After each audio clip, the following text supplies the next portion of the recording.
కోటేశ్వర గారు చెప్పండి, అన్ని పార్టీల మేనిఫెస్టోస్ తీసుకుంటే గనక ది బెటర్ గా ఏది ప్రజలకి రీచ్ అయ్యేలాగా ఉందని మీ ఒపీనియన్? ఇప్పుడు ఏ పార్టీ మీరే అన్నారు, ఏ ఏ చరిత్ర చూసినా ఏమున్నది గర్వకారణం అన్నట్టుగా ఏ పార్టీ మేనిఫెస్టో చూసినప్పటికీ ఇంక్లూడింగ్ బీజేపీ, ఎందుకంటే ఉచితాలు ఇవ్వద్దు, లేకపోతే ఉచితాలు ఇస్తే రాష్ట్రాలు దివాళా తీస్తాయి, ఇలాంటి కబుర్లు చెప్పినటువంటి బీజేపీ కూడా ఇవాళ రాష్ట్రాల్లో ఉచితాలకు సంబంధించినటువంటి వాగ్దానాలు చేస్తూ ఉంటాయి. బహుశా వాళ్ళు అమిత్ షా గారి జుమ్లా పాలసీని అమలు చేస్తున్నట్టుగా అనిపిస్తూ ఉంది. ఎందుకంటే లేటెస్ట్ గా వచ్చినటువంటిది బీజేపీ మేనిఫెస్టో కనుక దాని గురించి నేను కొన్ని ముక్కలు చెప్పదలుచుకున్నాను. కేంద్రంలో ఉన్నటువంటి ప్రభుత్వము కనీస మద్దతు ధర నిర్ణయిస్తుంది ధాన్యానికి, అదేవిధంగా ఇతర అనేక పంటలకి. మరి ఆ కేంద్ర ప్రభుత్వము ఇప్పుడు నిర్ణయించినటువంటి ధర ధాన్యానికి 2100 రూపాయలు, ఇంకొక మెరుగైన ధాన్యానికి ఇంకొక 100 రూపాయలు, అదనంగా 2200. మరి బీజేపీ 3100 రూపాయలు ఇస్తామని చెప్పేసి తెలంగాణలో చెప్పింది.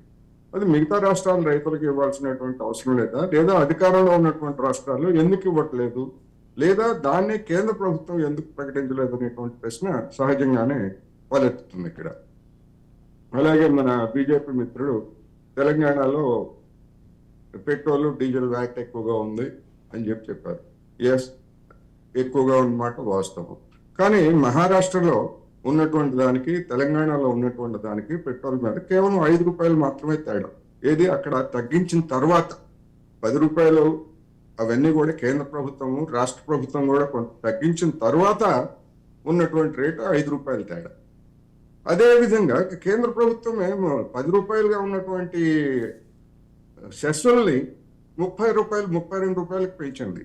దాన్ని ఎందుకు తగ్గిస్తే మొత్తం అన్ని రాష్ట్రాల్లో కామన్ గా ఉంటుంది కదా, ఎందుకు దాన్ని ఎందుకు తగ్గించడం అనేటువంటి ప్రశ్న.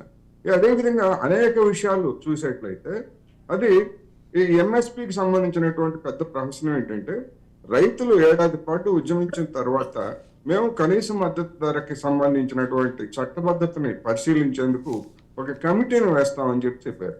ఎక్కడ నరేంద్ర మోడీ గారి నోట కానీ, లేదా అమిత్ షా గారి నోట కానీ ఆ కమిటీ ఏమైంది, ఆ కమిటీ అసలు ఎన్నిసార్లు సమావేశం అయింది, అది ఏ దశలో ఉంది అనేటువంటి మాట ఎక్కడన్నా ఈ ఎన్నికల సందర్భంగా తెలంగాణకు చెప్పారా? మేము 3100 రూపాయలు ఇస్తామని చెప్పడం తప్ప అసలు ఎంఎస్పీ అనేటువంటి సమస్యని ఏం చేస్తున్నారనేటువంటి లేదు.